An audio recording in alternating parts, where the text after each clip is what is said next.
Greetings and welcome to IT SPARCast. I'm your host, John Barger. And I'm your host, Lou Schmidt. Let's get going.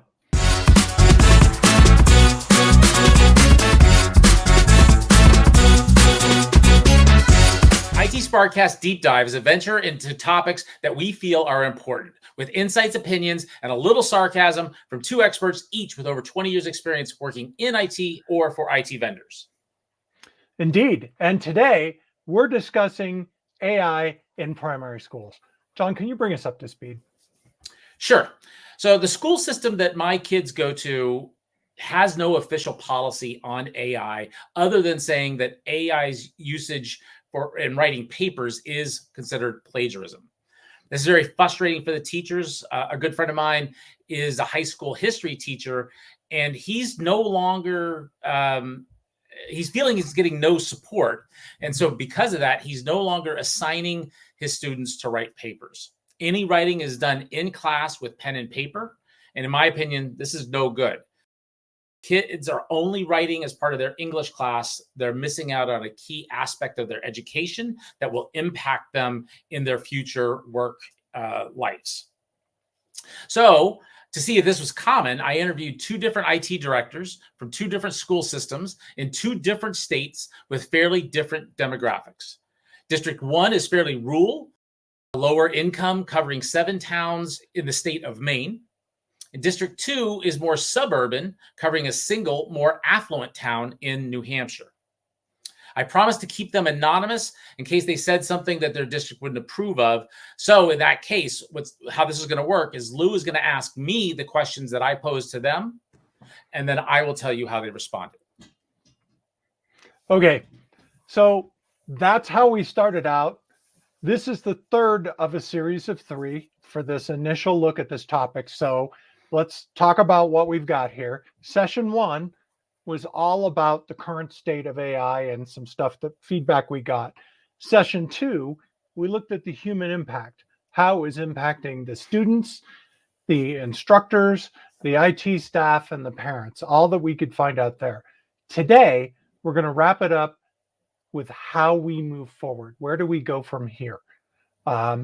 So along that vein, let me ask you a question then. How do you, when you talked with these folks, how do you stay informed about new developments in AI that could impact education, and how do you adapt your policies accordingly? Yeah, so they both had answers to this that partially I expected and partially was new information for me. So District 1, again, that's a spread out district in Maine, attends conferences. She is part of the Maine Educational Technology Association, ironically known as Meta, a big player in the AI space. And in these forums, they discuss AI developments and they share information, what they're seeing, and best practices.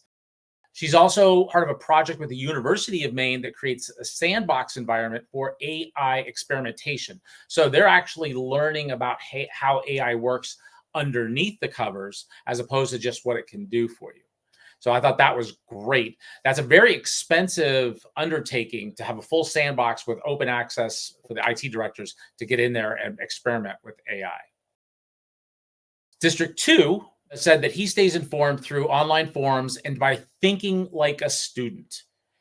He'll go out and do searches that he thinks the students might be interested on regarding AI, like how do I cheat? How do I do this? Some interesting things there. He also collaborates with other IT tech directors, attend their meetings, and then attends a group meeting through the New Hampshire CTO group. And here's where they share all kinds of updates on AI development. So thinking like a student is an interesting one. Does this mean you go out and TP houses? Although I don't know what students do anymore that way. Yeah. Well, I mean, did we get a feel on what that meant? IT director number 2 is about my age and has a son of a similar age to mine. So I think that helps. I think I'm able to get inside a 13-year-old's head better than I could have 10 years ago, just because I'm seeing one operate in my household. And I see how he thinks about getting things accomplished. And I see when he struggles with things that you might consider rudimentary if you're of my generation, but he completely understands immediately certain things that my generation might have struggled with. So I think that that's a big help. And then I think it's just a matter of trial and error. Try this search, try that search. Again, as I said before, how do I use XYZ chat tool to write a paper for me? Okay, well, I guess that makes sense. I mean, the other question I would have based on that response was school district number one has access to a sandbox system of AI. What's in that sandbox? Did we ever get a feeling for that? No, it's still being built. So Ah, it's something okay. that she's involved with the discussion on how it's being built, and she has access to the forums and whatever they're using for a repository, so she can see what's going on and how it's built, and that's going to be very educational for her. Well, I mean, you need to train the trainers. You definitely need to train the trainers. It really does matter.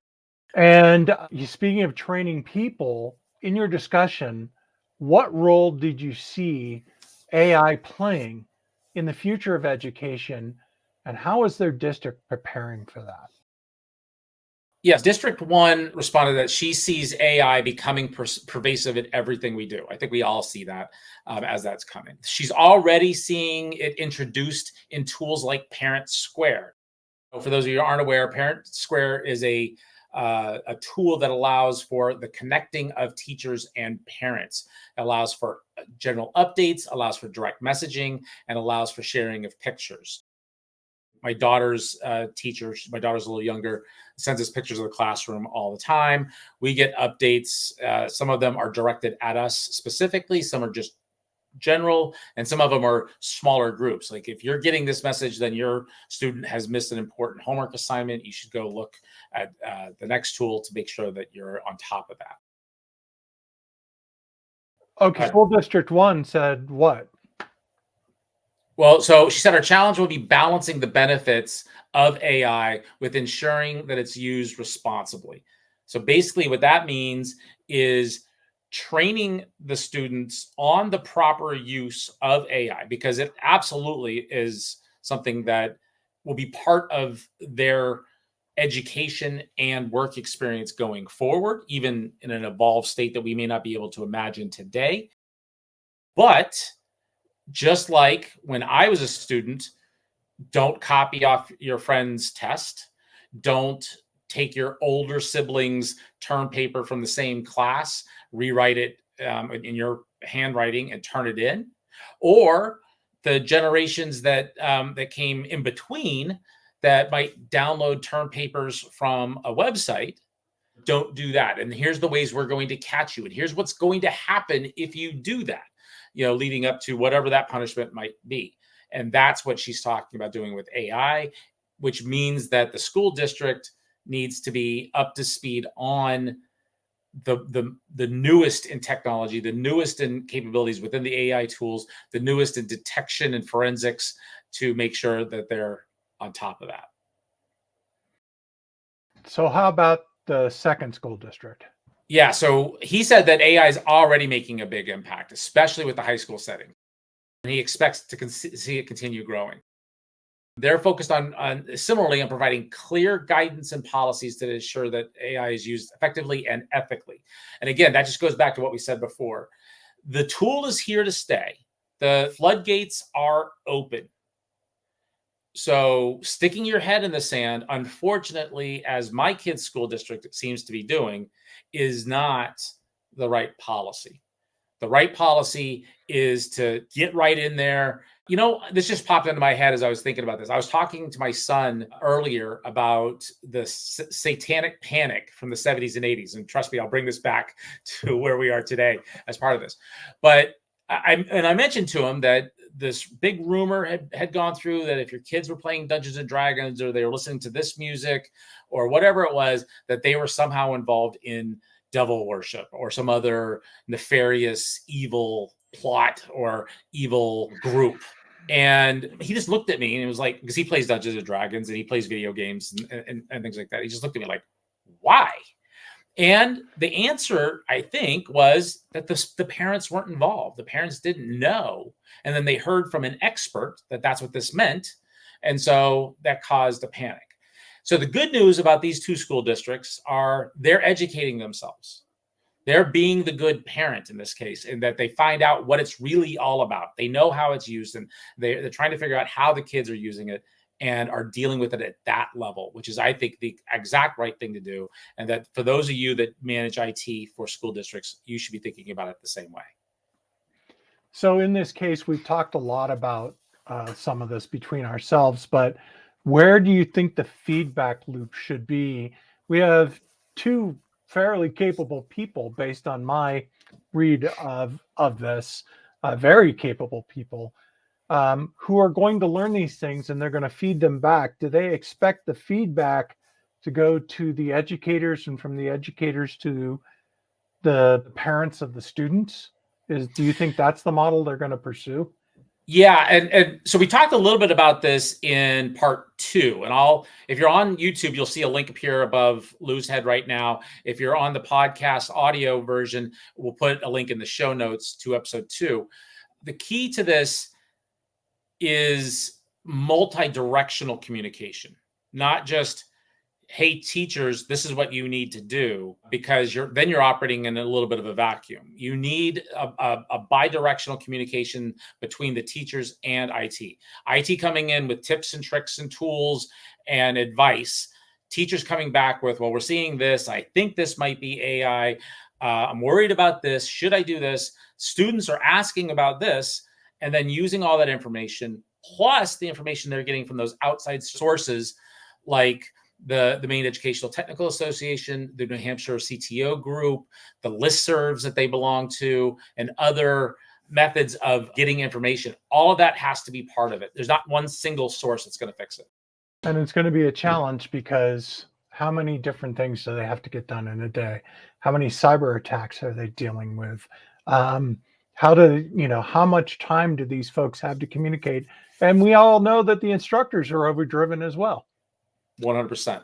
And that is a challenge. You did mention something that I think was a really great point, and that is, in this big process, we have to gather the information in what we do, and then we have to sieve it out to our stakeholders. Are there any collaborations with other districts or organizations that are sharing best practices or resources related to AI in schools? Yeah. So as I mentioned, in the Maine district, they are collaborating through the Maine Educational Technology Association, META. They have regular meetings. They have a listserv, which I was actually surprised to find out was still in use, but it is. They use that to share ideas and best practices. They're also working, as we mentioned before, with the University of Maine on that AI sandbox project, and they're providing information to them, as well as figuring out what they're doing to help guide that AI sandbox so that it's something that'd be useful for all the educators around. In District 2, they have that similar setup. Again, they have the New Hampshire CTO group, so they're spreading information that way. They're meeting monthly, also have a listserv where the school district employees can discuss AI development. So the teachers are going there. So I think it's great that, as we discussed in the last episode, they're also doing the tour around and having meetings with the teachers and sitting in on staff meetings, but to also have real-time discussion points that will allow them to provide updates, see what's going on in real time, respond, and can maybe respond, a little bit asynchronously. I can read something in the afternoon that was written in the morning, but still get the information that I need and also provide response. One of the observations I have is I live fairly close to a teaching college, or a college that started out as a teaching college. And I mentioned, at a random party to a friend of mine that we were doing this series. And he's like, oh my God, his spouse is one of the professors in this university, and she was really interested in this. So one of the things, now that we're pretty much done, I'll ship it off to her and see if she can get anybody in this teaching school interested in this, so we can get some more feedback. we have one case where Maine is actually working directly with their universities. I was wondering if you'd heard anything else about sort of looping in the universities and closing the loop on this stuff. Yeah, so I mean, I have a relatively small sample size here, right? So I have 2 IT directors, and only the one from Maine mentioned working with universities. But I know that New Hampshire's got some great technology schools that could potentially help here, and an opportunity there. But I think that should be considered a best practice. I think that if you're in this position, reach out to the universities, find out what they're doing, because I mean, AI really is a research project. And it's education really is. driven, right? So most universities that have a technical curriculum should be doing something on the AI front. So I think it's a great best practice for you to reach out and collaborate with them, even if it's just to get your hands on it and start learning about what it does. Find out what they're doing. Maybe they could recommend training that you could take that maybe they don't provide, but you could go to an online service to get up to speed on the underlying workings of these LLMs and where are these systems going in the future. Absolutely. Another thing that I would like to suggest is that we've gone through the initial series. We are going to address this again. Take this series of information. How right are we? How wrong are we? Put it in front of these folks. Use it to spark a conversation. Yes, absolutely. And I love your use of the word spark there. So thank you very much. But that is going to cover this episode and wrap up the series. We couldn't do this podcast without listeners like you, and we would love to hear what you think.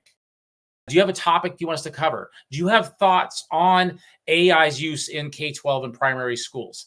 Send email to feedback@itsparkcast.com. That's feedback at itsparkcast.com or at itsparkcast on X. Be sure to like, subscribe, turn on notifications. That's really going to help this channel grow. Let your friends and colleagues know about us. If you know somebody who is an IT director in a school district, send them the links to this so that they can listen to it, get information, but also feedback to us.